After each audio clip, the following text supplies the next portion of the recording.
I walked into my kitchen on Tuesday morning, April 15th, ready to add the final touches to my daughter Emma's unicorn birthday cake, when I found my mother-in-law, Patricia, standing over the trash can. She was shoving the beautiful 3-layer cake I had spent 3 hours decorating the night before deep into the garbage, her manicured fingers pressing the rainbow frosting and edible glitter into coffee grounds and banana peels. The pink and purple unicorn horn I had crafted from fondant was already broken, lying in pieces among the debris. My heart stopped as Patricia's cold gray eyes met my shocked gaze. Without a hint of remorse, she brushed her hands on a paper towel and declared in her crisp voice, "She doesn't deserve a celebration. I am Dora, 32 years old, and I have been married to Mark for 8 years. I work part-time as a graphic designer from our home in suburban Denver, Colorado, while raising our daughter Emma, who was turning 7 that day." Patricia, Mark's 61-year-old mother, had moved in with us 6 months earlier after her husband died, supposedly just until she could figure out her living situation. That temporary arrangement had turned into the longest 6 months of my life. Standing in my kitchen in my pink pajamas, staring at the destroyed cake, I felt my world tilt. This wasn't just about frosting and sugar. This was about my little girl, who had been counting down the days to her birthday for 3 weeks. This was about the late night I had spent carefully piping each petal of the fondant flowers, mixing the perfect shade of purple for the unicorn's mane, and writing "Happy Birthday, Emma" in swirling script. Emma appeared at the top of the stairs just as the words left Patricia's mouth. Her small face crumpled as she saw the destruction, and tears began streaming down her cheeks. "Grandma, why did you throw away my cake?" she whispered, her voice barely audible. Patricia turned to face her granddaughter with the same cold expression. "Birthdays are for good little girls, Emma. You haven't been good lately." This was a lie. Emma was an exceptional child, bright and perceptive beyond her 7 years. She loved art, spent hours creating videos on her tablet, and had never given us a moment of real trouble. But Patricia had been finding fault with everything Emma did since moving in with us. Too loud, too messy, too demanding of attention. The sound of the shower turning off upstairs meant Mark would be down soon. My husband, 34 years old and working in construction, had a habit of avoiding conflict, especially when it involved his mother. I had learned this the hard way over the past 6 months, as Patricia's behavior escalated and Mark consistently chose to look the other way. Emma ran down the stairs and wrapped her arms around my legs, her tears soaking through my pajama pants. "Mommy, why doesn't Grandma like me?" Before I could answer, Mark appeared in the kitchen, his dark hair still damp from his shower. He took in the scene, his crying daughter clinging to me, his mother standing defiantly by the garbage can, and me pointing at the destroyed cake visible beneath the trash can lid. "What happened here?" he asked, but his tone suggested he already knew this was going to be complicated. "Your mother threw away Emma's birthday cake," I said, trying to keep my voice steady. "She told our daughter she doesn't deserve a celebration." Mark's face went through several emotions: confusion, disbelief, and then something that looked like resignation. He glanced between his mother and his family, and I watched him make the choice I had seen him make dozens of times before. He chose silence. "I'm sure there's been a misunderstanding," he said weakly. "Mom, maybe you could explain what happened?" Patricia straightened her shoulders and smiled sweetly at her son, transforming instantly from the cruel woman who had just destroyed a child's birthday cake into a confused elderly lady. "I was just cleaning up, honey. The cake was sitting out all night, and I thought it had gone bad. You know how careful we have to be with dairy products." It was a smooth lie, delivered with perfect innocence. The cake had been properly covered and refrigerated until an hour ago, when I had taken it out to add the final decorations. Patricia knew this because she had watched me put it away the night before. Emma looked up at her father with hopeful eyes. Surely he would see through his mother's obvious lie. Surely he would defend his daughter's birthday. But Mark just nodded slowly. "Well, I'm sure it was an accident. We can pick up a cake from the grocery store on the way to work." That was when Emma stopped crying. She pulled away from my legs and looked at her grandmother with an expression that seemed far too mature for a 7-year-old. A small smile played at the corners of her mouth as she reached for her tablet, which she had been carrying everywhere lately. "That's okay, Daddy," Emma said, her voice suddenly calm. "Grandma, I made you a special video. Do you want to see it? Patricia's confident expression faltered slightly. A video, sweetheart? Emma's smile grew wider as she tapped the screen of her tablet. I've been working on it for a long time. I think you'll really like it. She hit play, and immediately, Patricia's own voice filled the kitchen, crystal clear through the tablet speakers. But these weren't the sweet words Patricia used when Mark was around. These were the cruel, calculated statements she made when she thought no one was listening. Patricia's face went completely white as she heard herself saying, "Your mother is a lazy, worthless woman who doesn't deserve your father." Mark's mouth fell open, and I felt my heart start to race as I realized what Emma had been doing with that tablet. My brilliant, brave little girl had been documenting everything. As Patricia's recorded voice continued to play through Emma's tablet, I felt 6 months of confusion finally clicking into place. This cake incident wasn't an isolated moment of cruelty. It was the culmination of a carefully orchestrated campaign designed to destroy my marriage and my sense of reality. The video showed Patricia in our living room just 3 days earlier, speaking to Emma while I was upstairs working on a client project. "Your mommy doesn't really love you as much as she loves herself," Patricia's voice said clearly. "That's why she spends all day on that computer instead of playing with you." Mark's face had gone pale as he watched his mother manipulating his daughter. But this was just the beginning. Emma had organized the video chronologically, and each clip revealed another layer of Patricia's systematic psychological warfare. I remembered the day 2 months ago when I came home from grocery shopping to find Patricia rearranging our living room furniture.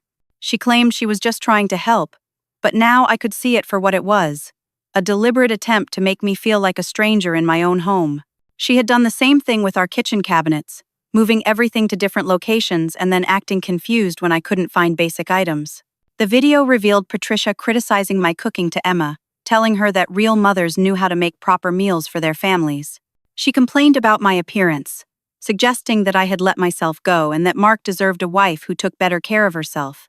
These comments were made when Mark wasn't home, poisoning my daughter's perception of me one conversation at a time. But the psychological manipulation was only part of the pattern. Patricia had also been sabotaging my work as a freelance graphic designer. 3 months ago, I lost a major client when important project files mysteriously disappeared from my computer. Patricia claimed she had just been cleaning up and accidentally deleted some folders. The client was understanding but couldn't wait for me to recreate weeks of work, so they took their business elsewhere. 2 weeks later, another client received a bizarre email that appeared to come from my professional address, canceling our contract and making strange demands about payment. I never sent that email, but I couldn't prove it. Patricia had been watching me work and had access to my computer when I left it unattended. The pattern became clearer as Emma's video continued. Patricia had been telling our neighbors that I was unstable and neglectful. Mrs.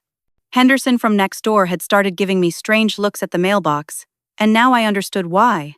Patricia had been standing at our front window, shaking her head sadly as she watched me come and go, creating the impression that she was concerned about my behavior. She told the mail carrier that I had been forgetting to pay bills, which explained why he had started asking if everything was okay at our house. Patricia was building a narrative that painted me as an unfit wife and mother, laying groundwork for something I hadn't yet understood. Emma's video showed Patricia on our phone, making calls when she thought no one was home. "I'm worried about Emma," she said to someone on the other end.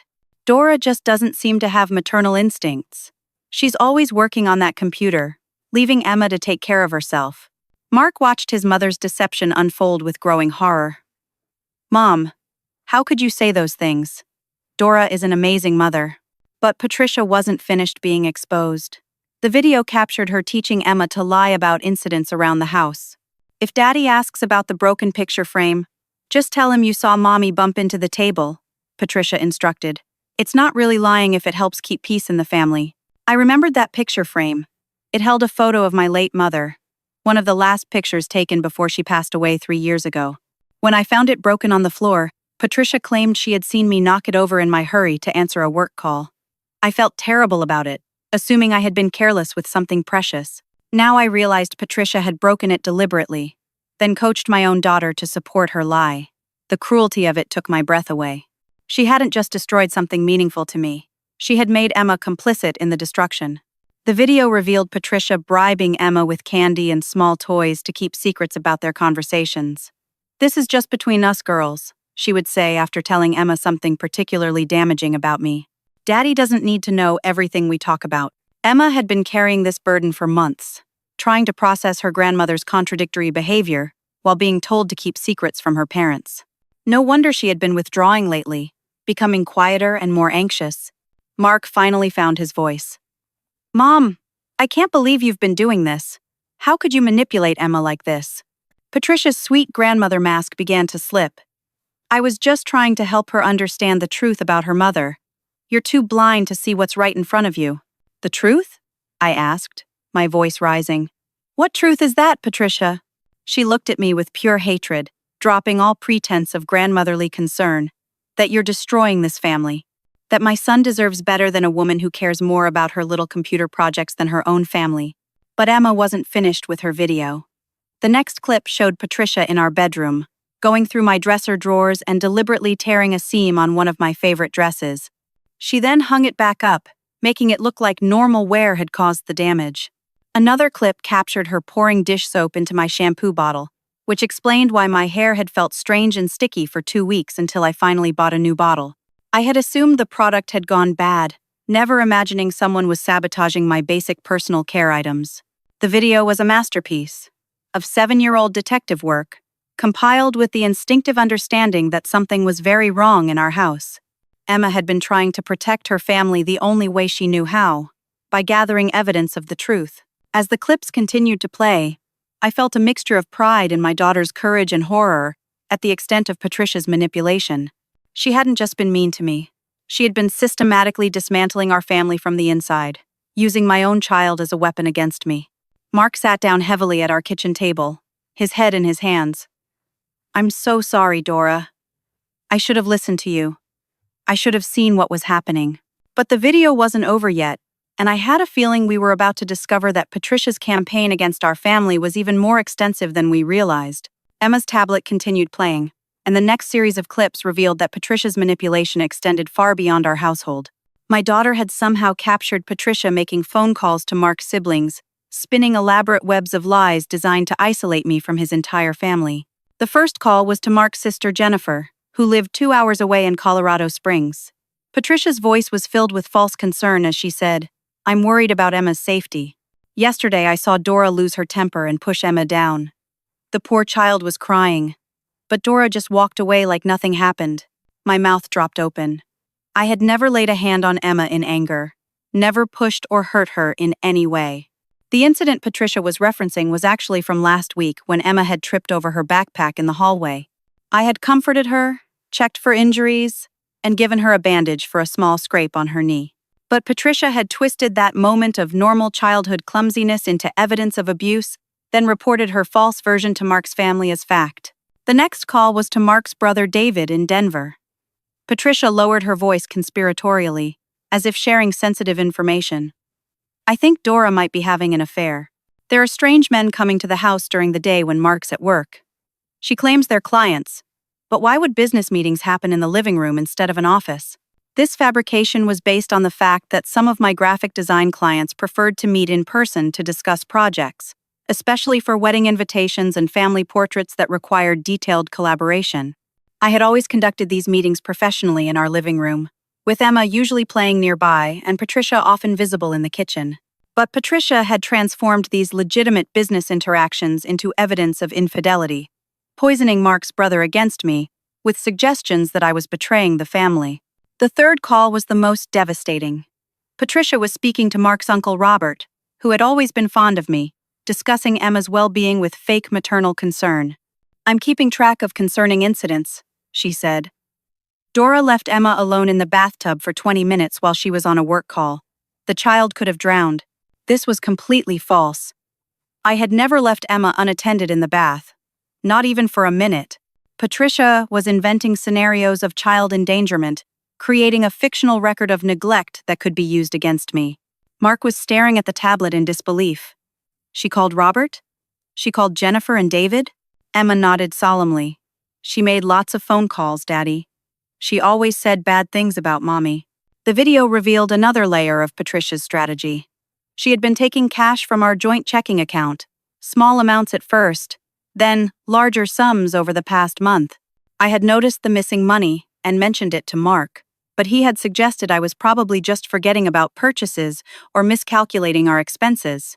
Patricia had been stealing from us while simultaneously telling Mark's family that I was financially irresponsible with household money. She was creating the problem and then using it as evidence against me. But the most chilling revelation was yet to come. The video showed Patricia in our home office late one night, using my computer while I slept. She had somehow figured out my password and was sending emails from my professional account to my clients, canceling projects, and making unreasonable demands. One email, sent to a bride whose wedding invitations I was designing, read, "I've decided your wedding colors are ugly, and I won't work on this project anymore unless you pay me double and let me choose better colors." No wonder that client had left angry voicemails and eventually hired someone else. I had thought there was some misunderstanding, but Patricia had deliberately sabotaged my business relationships using my own professional identity. Another email sent to a family whose anniversary party invitations I was creating said, "I'm too busy with more important clients to finish your order on time. You'll have to wait an extra 3 weeks or find someone else." The systematic destruction of my freelance business hadn't been a series of unfortunate coincidences. It had been a calculated attack designed to make me appear unreliable and difficult to work with. Emma's video captured Patricia researching grandparents' rights on the internet, printing out articles about legal custody options for concerned grandparents. She had been building a case, collecting her fabricated evidence of my unfitness as a mother and my neglect of Emma. The final clip from this section showed Patricia making another phone call, this one to someone who sounded like a lawyer. "I need to know what options I have for protecting my granddaughter from an unstable mother," she said.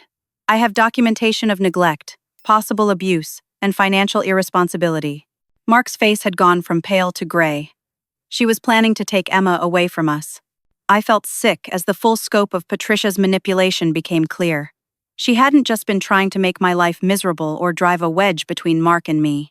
She had been systematically building a legal case to gain custody of our daughter, using lies and manufactured evidence to paint me as an unfit mother.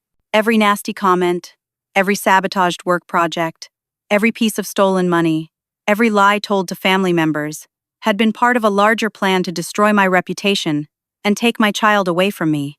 Emma looked up at her father with serious eyes. "Grandma said she was going to take me to live with her because Mommy doesn't know how to take care of little girls." The betrayal was complete.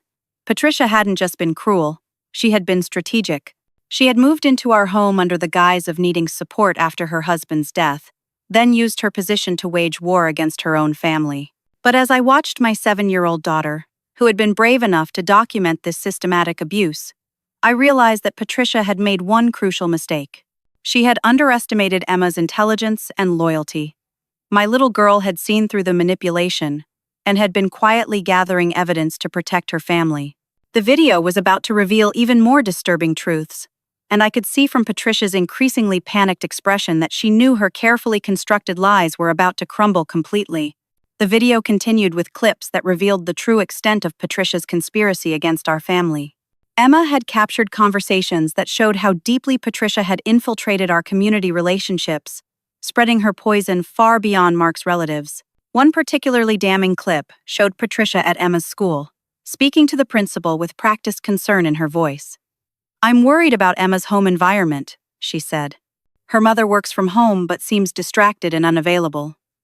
Emma often comes to school without a proper breakfast, and I've noticed some concerning behavioral changes. This was completely fabricated. I made Emma breakfast every morning, usually her favorite pancakes or oatmeal with fruit.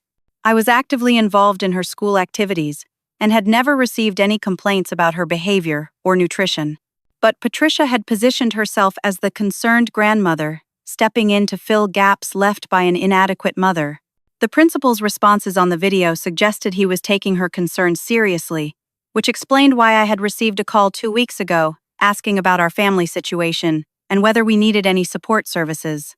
The next clip revealed Patricia speaking to our pediatrician's receptionist, expressing worry about Emma's emotional well-being. "She's been very withdrawn lately, and I think it might be related to stress at home. Her mother has been under a lot of pressure with work and hasn't been as attentive as usual." I remembered that appointment.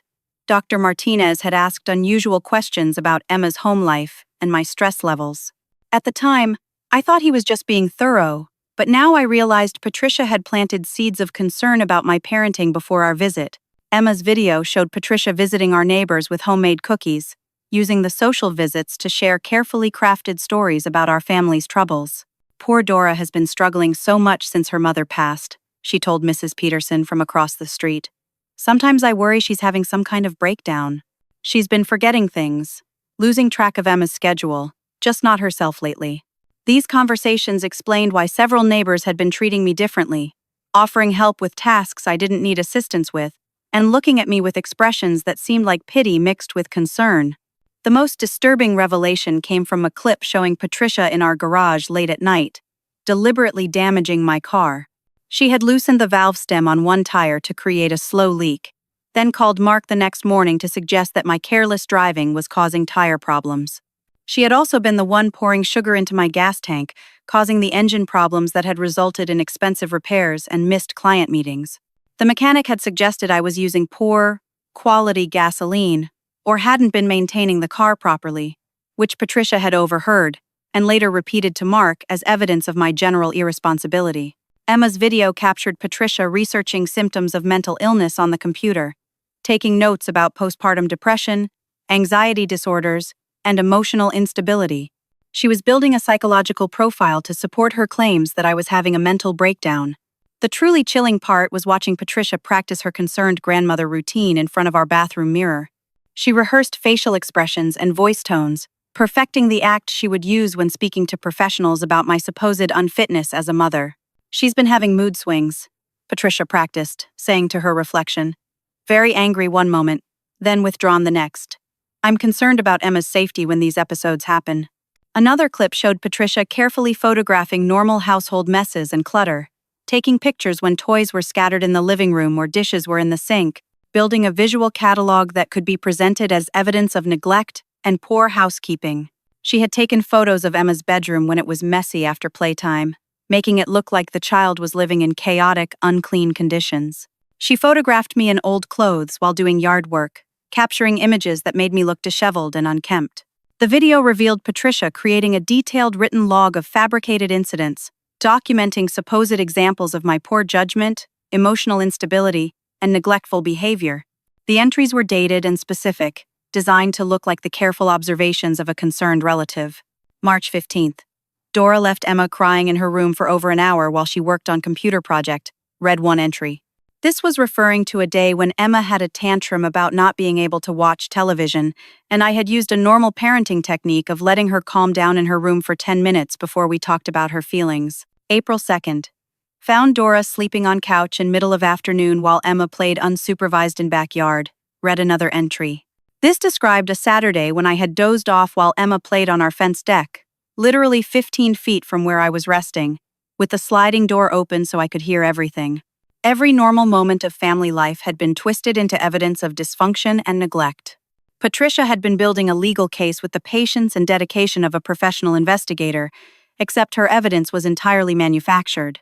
Mark was reading over my shoulder as Emma's video displayed Patricia's handwritten log. "She wrote down the dates and times," he said quietly. "She was planning to use this in court." The final clip in this section showed Patricia meeting with a woman in a coffee shop, sliding a folder across the table. "Everything you need to know about the situation is in here," Patricia said. "Photos, documentation, witness statements. That child needs to be removed from that environment." The woman appeared to be a social worker or family advocate, someone Patricia had contacted to begin formal proceedings against me. They discussed the process for reporting suspected child abuse and neglect, with Patricia positioning herself as a reluctant whistleblower forced to act to protect her granddaughter. Emma looked up at us with tears in her eyes. I knew Grandma was being mean, but I didn't understand all the grown-up words. I just knew she was trying to take me away from you and Daddy. My 7-year-old daughter had documented a sophisticated campaign of domestic abuse and fraud, capturing evidence that would take trained investigators weeks to uncover. She had protected our family by being observant, brave, and smart enough to preserve the truth. Patricia stood frozen by our kitchen garbage can, her face white with shock, as her carefully constructed conspiracy unraveled in real time. She had spent 6 months building an elaborate framework of lies, and it was all coming down around her, because she had underestimated the intelligence and loyalty of a 7-year-old child. But as I would soon discover, I hadn't been sitting passively through these 6 months of abuse. I had been building my own case, documenting Patricia's behavior, and protecting my family in ways that would soon turn her conspiracy completely on its head. As Emma's video came to an end, and Patricia stood speechless by our garbage can, I realized this was the moment I had been preparing for. While she had been plotting against our family, I had been quietly building my own documentation of her systematic abuse. I walked to our kitchen desk and pulled out a thick folder I had been compiling for the past 3 months. "Mark, Patricia, I need you both to see something." The folder contained printed screenshots of the text messages Patricia had been sending to my friends from Mark's phone, pretending to be him while saying cruel things about me. She had somehow gotten access to his contact list and had been impersonating him to damage my relationships. One message to my best friend Sarah read, "Dora has been really difficult lately. I think she's having some kind of mental breakdown. Maybe you should give her some space for a while." Another message to my sister read, "Dora's been neglecting Emma and spending all her time on work. I'm starting to think she's not cut out for motherhood." I had screenshots of 15 different messages Patricia had sent using Mark's phone, each one designed to isolate me from my support system. My friends and family had been receiving these messages and growing concerned about my marriage and mental health, not knowing they were actually talking to my mother-in-law. "She's been impersonating you for months," I told Mark, showing him his own phone number attached to messages he had never sent. "She figured out your passcode by watching you unlock your phone." The folder also contained photos I had taken of my destroyed belongings. Patricia's accidents hadn't gone unnoticed. I had documentation of the broken picture frame of my mother, the torn dress, the damaged work files, and dozens of other incidents she had dismissed as clumsiness or age-related confusion. I showed them printed emails from my clients, forwarded from my professional account but sent by someone else. The IP address logs I had requested from my email provider proved these messages had been sent from our home computer during hours when I was sleeping or away from the house. "I hired a computer forensics specialist," I explained. "Patricia has been using my email account to destroy my business relationships. Every lost client, every canceled project, every professional disaster over the past 4 months can be traced back to emails she sent pretending to be me." Mark stared at the documentation in amazement. "You've been investigating this the whole time?" "I started taking pictures and keeping records when things began disappearing and breaking around the house," I said. "When I lost the Henderson wedding contract after that weird email about ugly colors, I knew someone was sabotaging my work. I just needed to prove who." The folder contained bank statements showing Patricia's theft from our joint account. She had been taking cash in small amounts, but I had been tracking every withdrawal. Over 6 months, she had stolen nearly $3,000, while simultaneously telling Mark's family that I was financially irresponsible. "I've been working with our bank to trace these withdrawals," I continued. "Patricia has been taking money on days when only she was home, using the ATM card she took from your wallet. The bank has security footage." I pulled out another section of documentation showing Patricia's lies to our community. I had contacted Emma's school principal and discovered Patricia had never been given permission to speak on my behalf about Emma's home life. The school had policies about who could access student information, and Patricia had misrepresented her authority as a concerned relative. "I filed a formal complaint with the school district," I said. "They take unauthorized access to student information very seriously, especially when it involves false claims about abuse or neglect." The folder contained recorded phone calls I had made to Mark's family members, playing them the clips from Emma's tablet and exposing Patricia's lies about me. Jennifer, David, and Uncle Robert had all been shocked to learn they had been manipulated and had apologized for believing Patricia's fabricated stories. "I contacted a family lawyer 6 weeks ago," I continued, pulling out legal documents Patricia hadn't known existed. "Everything Patricia has done constitutes harassment, fraud, identity theft, and attempted parental alienation. I have grounds for both criminal charges and a civil lawsuit." Patricia finally found her voice. "You can't prove any of this. It's just your word against mine." I smiled and pulled out the final section of my folder. "Actually, we have something better than my word. We have yours." The papers showed that I had been recording conversations in our house for the past 2 months. After installing a voice, activated recording system in common areas. Colorado is a one-party consent state, which means I could legally record conversations in my own home as long as one person present me knew about the recording. Every conversation you've had in this house is documented, I told Patricia. Every lie you've told Emma, every cruel comment you've made about me, every time you've coached my daughter to keep secrets, it's all recorded with timestamps and dates. The recordings revealed Patricia's true motivations for her campaign against me. In one conversation with a friend from her hometown, she had admitted that she resented Mark's marriage and had always believed he could have done better than me. I never liked her, Patricia's voice said clearly on the recording. She took my son away from his family, made him think his wife was more important than his mother. Well, now I'm going to show him who she really is. Another recording captured Patricia telling Emma that she planned to take her away to live with relatives in Arizona, where Mark would visit but I wouldn't be welcome. She had been planning to essentially kidnap my daughter and relocate to a state where she believed she could gain grandparents' custody rights. I've been working with Child Protective Services to clear my name, I continued. They investigated Patricia's claims about abuse and neglect and found them completely unfounded. They're now interested in her pattern of making false reports, which is actually a criminal offense. The folder contained a restraining order I had prepared but not yet filed, pending this confrontation. If Patricia didn't agree to leave our home voluntarily and cease all contact with our family, I was prepared to have her legally removed and banned from coming near us. You've been building a legal case against me, I told Patricia, but I've been building a stronger case against you. The difference is that your evidence is fabricated and mine is real. Mark looked at the mountain of documentation with a mixture of admiration and guilt. Dora, I'm so sorry. I should have believed you from the beginning. I should have protected you and Emma. You were being manipulated too, I said gently. Patricia is very good at what she does, but she made one crucial mistake. What mistake? Patricia asked, her voice barely above a whisper. I looked at Emma, who was still holding her tablet with quiet confidence. She underestimated our daughter. Emma saw through everything you were doing and had the courage to document it. A 7-year-old girl was smarter and braver than all of us adults. Emma smiled up at me.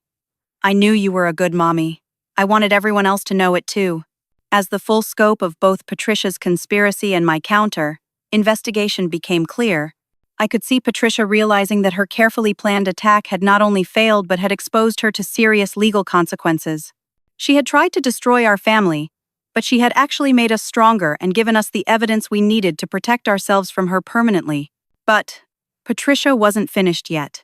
Cornered and desperate, she was about to make one final vicious attempt to salvage her campaign against our family, not knowing that this last attack would seal her fate completely. Faced with overwhelming evidence of her manipulation and lies, Patricia dropped her sweet grandmother mask entirely.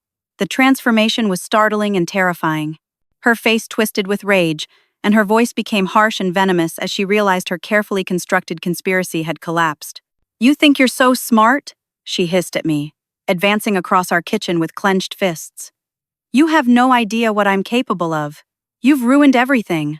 The person standing in our kitchen was no longer the grieving widow who had moved in with us 6 months ago. This was someone consumed with hatred, someone who had been planning our destruction for months and was now watching her plans crumble. I hate you, Patricia continued, her voice rising to a shout. I have always hated you. You stole my son. You turned him against his own family. And you gave me a granddaughter who's as worthless and manipulative as you are. Emma pressed closer to my side, frightened by her grandmother's sudden transformation.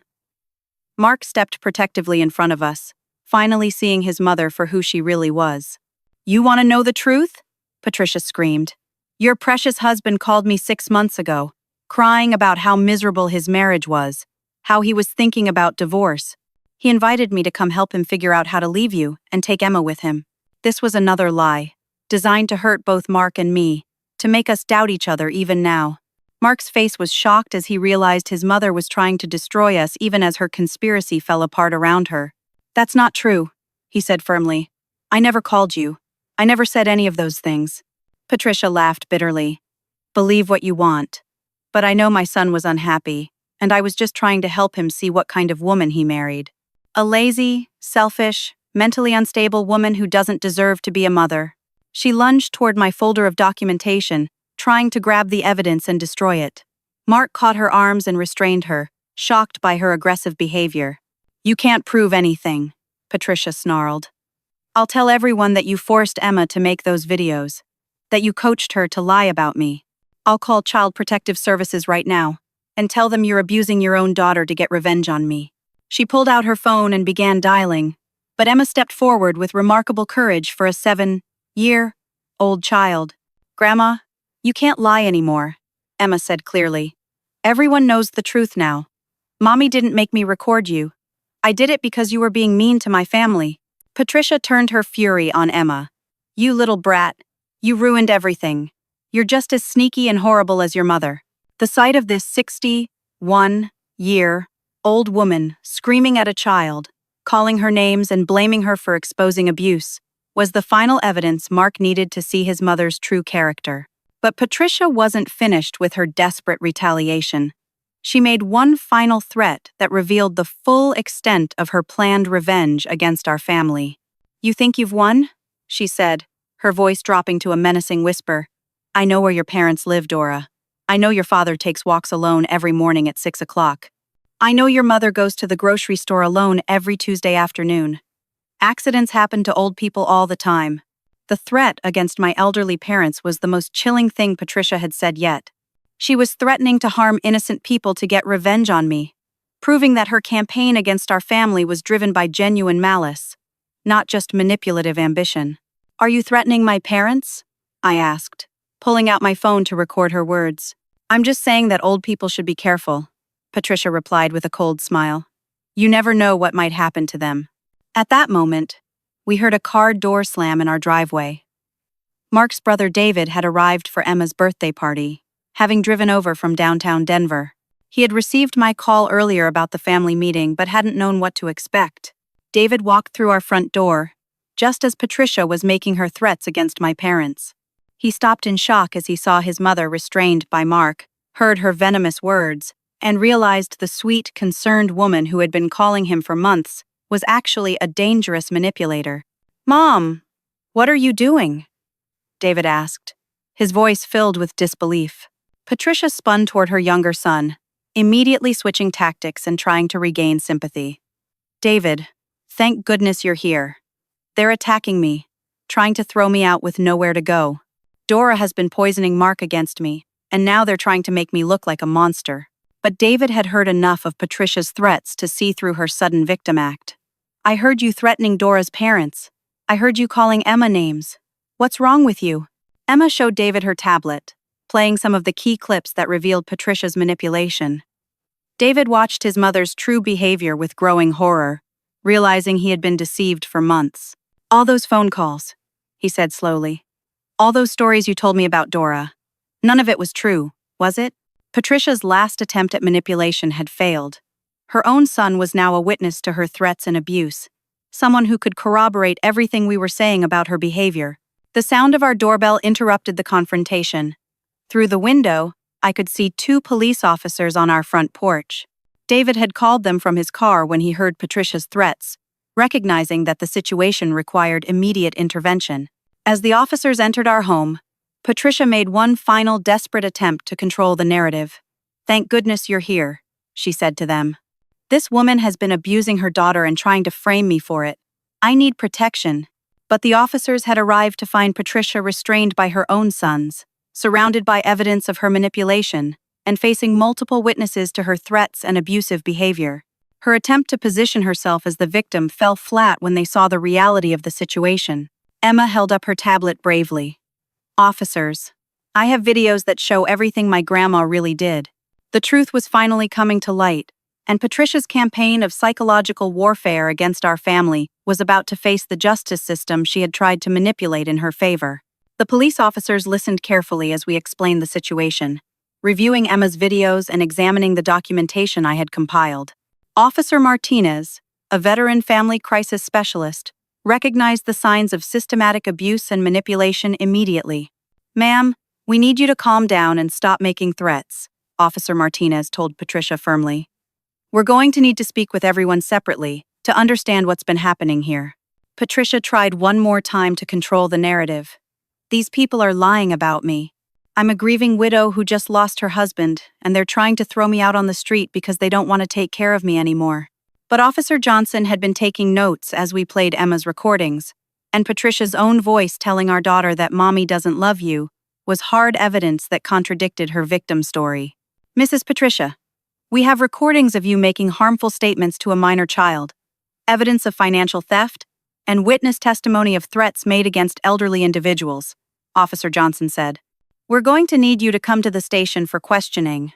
As the officers prepared to escort Patricia out of our home, she made one final revelation that shocked everyone present. In her purse, they found Emma's passport, birth certificate, and a Greyhound bus ticket to Phoenix, Arizona, scheduled for that afternoon. "Why do you have your granddaughter's documents?" Officer Martinez asked. Patricia's silence was damning. Emma's passport and birth certificate could only be used for one purpose: to take her out of state without our permission.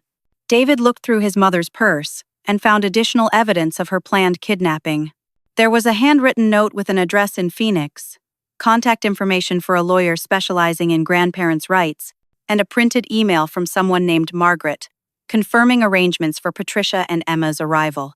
"She was going to take Emma today," Mark said, his voice filled with horror. "After destroying the birthday cake and making Emma cry, she was planning to kidnap her." Officer Martinez called for backup and contacted the FBI, since interstate kidnapping was a federal crime.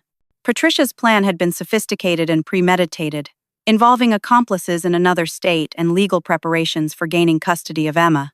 The investigation that followed over the next several hours revealed the full scope of Patricia's conspiracy.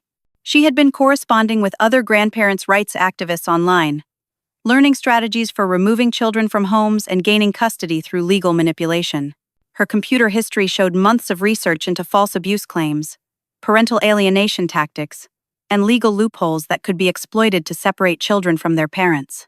She had been following a blueprint developed by other vindictive relatives who wanted to punish family members by taking their children away. The financial investigation revealed that Patricia had stolen nearly $4,000 from our accounts, not the $3,000 I had initially calculated.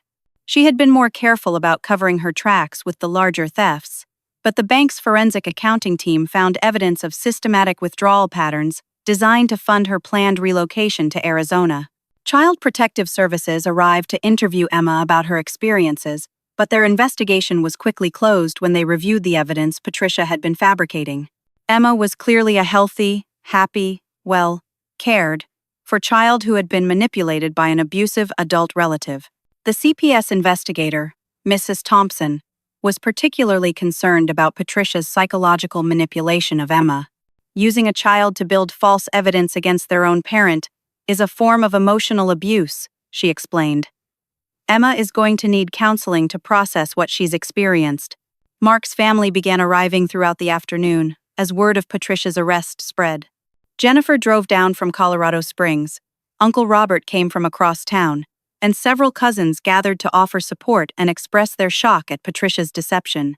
"We all believed her," Jennifer said tearfully. "She was so convincing when she talked about being worried about Emma. I feel terrible for thinking badly of you, Dora." Uncle Robert was particularly angry about being manipulated. "She used my own concern for Emma against me. I was ready to support whatever legal action she thought was necessary, because I trusted her judgment about family matters." The family meeting that followed was painful but healing. Mark's relatives learned how they had been manipulated into turning against me and Emma, and they committed to rebuilding relationships based on truth, rather than Patricia's lies. Emma showed remarkable resilience throughout the day, explaining to the adults how she had known something was wrong and had decided to document the truth. "I love Grandma, but she was being mean to my mommy," she said simply. "I wanted everyone to see that Mommy is good." As evening approached, Patricia was formally charged with multiple felonies: attempted kidnapping across state lines, fraud, identity theft, harassment, and making false reports to government agencies. Her bail was set high because of the flight risk and the evidence of premeditated crimes. Mark spent hours apologizing to Emma and me, promising to enter counseling to understand how he had failed to protect his family. "I was so afraid of conflict that I let my mother abuse you both," he said. "I'll never let anyone hurt you again." The legal proceedings that followed took several months, but Patricia's own recordings and documentation made the case straightforward. She eventually pleaded guilty to avoid a trial, accepting a sentence that included jail time, probation, and mandatory psychological counseling. Emma began therapy to process her experiences, and the counselor was amazed by her emotional intelligence and courage in protecting her family. She's an extraordinary child who recognized abuse and found a way to document it safely, the therapist told us. Her actions likely prevented much worse outcomes. The restraining order I filed was granted permanently, prohibiting Patricia from any contact with our family. The judge noted that her systematic campaign of abuse and planned kidnapping demonstrated a clear danger to our safety. Our family began the process of healing, but we had learned valuable lessons about recognizing manipulation, protecting ourselves from psychological abuse, and the importance of listening to children when they try to tell us something is wrong. 6 months after Patricia's arrest, Emma's 8th birthday became a celebration of healing and family strength. Instead of the destroyed cake and tears of the previous year, we threw a party that truly honored our brave little girl and the resilience of our rebuilt family. Emma chose a detective theme for her party, complete with magnifying glass decorations and mystery games, celebrating how her careful observation and courage had saved our family from Patricia's manipulation. She had learned to see her actions not as tattling on Grandma, but as protecting the people she loved. Mark had completed 3 months of individual therapy and joined me for family counseling sessions. He was learning to recognize manipulation tactics and had developed the confidence to set boundaries with relatives who might try to interfere in our marriage. "I failed my family once," he told our counselor. "I won't make that mistake again." Our extended family relationships had been rebuilt on a foundation of honesty and direct communication. Mark's siblings visited regularly, and we had established new traditions that brought everyone together without the toxic influence Patricia had created. Jennifer had become one of my closest allies, having learned how completely she had been deceived by Patricia's lies. "I should have called you directly when she told me those stories," she said during one family dinner. "I should have trusted my instincts about your character instead of believing secondhand reports." Emma was thriving in her therapy sessions and had started a project at school about recognizing when adults say things that don't feel right. Her teacher was impressed by her presentation, about trusting her own feelings and asking for help when something seemed wrong. "Sometimes grown-ups lie or try to make kids keep bad secrets," Emma told her classmates. "But kids are smart, and we can tell when something doesn't feel good. It's okay to get help from other grown-ups you trust." My freelance business had recovered and grown stronger than before. Several clients who had received Patricia's sabotaging emails reached out after learning what had happened, offering new projects and referrals. The graphic design community in Denver rallied around my story, leading to more work than I could handle alone. I hired 2 part-time assistants and was able to expand into wedding planning services, using the organizational skills I had developed while documenting Patricia's abuse. My business became a testament to the fact that surviving manipulation could actually make someone stronger and more capable. Mark had taken a leadership role at his construction company, applying the communication skills he was learning in therapy to resolve workplace conflicts and build better team relationships. His ability to recognize when someone was being manipulative or dishonest had improved dramatically. Patricia served 4 months in county jail and was released to a supervised probation program that included mandatory mental health treatment. She was required to live in a senior community facility with oversight and was prohibited from unsupervised contact with any minors. Her attempts to contact us through third parties were unsuccessful, as the family had learned to recognize her manipulation tactics. She sent letters through her lawyer claiming she had been misunderstood and just wanted to reconcile, but we maintained our boundaries and focused on our own healing. The legal restitution Patricia was ordered to pay helped cover Emma's therapy costs and compensated for the business income I had lost due to her sabotage. More importantly, the court's recognition of the systematic abuse validated our experiences and confirmed that we had been right to protect ourselves. Our house felt peaceful for the first time in over a year. Emma could play without worrying about keeping secrets. I could work without fearing sabotage, and Mark could come home to a family environment free from manipulation and conflict. We established new family traditions that celebrated honesty and open communication. Weekly family meetings gave everyone a chance to share concerns or problems before they grew into larger issues. Emma particularly enjoyed these meetings, where her opinions and feelings were valued equally with those of the adults. The most meaningful change was in Emma's relationship with her extended family. Her grandparents on my side, who Patricia had threatened, became regular visitors who helped Emma understand that loving families protect each other from people who want to cause harm. Emma's courage in documenting Patricia's abuse had inspired other children in similar situations. Through her school counselor, we learned that several families had used Emma's example to help their own children recognize and report manipulation by adults. Emma showed us that kids can be heroes too, one parent told us. Our daughter was being manipulated by a coach, and she remembered Emma's story about using her tablet to record bad behavior. That evidence helped us get the coach fired. As I watched Emma blow out the candles on her beautiful 8th birthday cake, surrounded by family members who had learned to value truth over convenience, I realized that Patricia's attack on our family had ultimately made us stronger. We had learned to recognize manipulation, document abuse, seek help when needed, and protect the vulnerable members of our family. Most importantly, we had learned that children are often wiser and braver than adults, and their voices deserve to be heard and believed. The deep life lesson from our experience was clear. Sometimes the people who claim to love us most are the ones who hurt us deepest, but truth, courage, and love will always triumph over lies, manipulation, and fear when we're brave enough to expose darkness to light. Emma's story became a reminder that even 7-year-old children have the power to protect their families and fight injustice. Her tablet recordings hadn't just saved us from Patricia's conspiracy. They had shown us the importance of listening to children, believing their experiences, and giving them the tools they need to seek help when adults fail them. As our family moved forward into a future built on honesty, communication, and mutual respect, we carried with us the knowledge that we had survived something terrible and emerged stronger, wiser, and more connected than ever before. What experiences have you had with family members who seem to have your best interests at heart but were actually working against you? Have you ever had to document someone's behavior to protect yourself or your children? I'd love to hear your stories in the comments below. And please remember that you're not alone if you're dealing with manipulation or family conflict. If this story resonated with you, please like this video to help others who might be experiencing similar situations find hope and practical advice. Subscribe to our channel for more stories about overcoming family challenges and protecting the people you love. And please share this with anyone who might need to hear Emma's message about the power of children to recognize truth and fight for their families. Thank you for listening to our story. And remember that every family deserves to live free from manipulation and fear.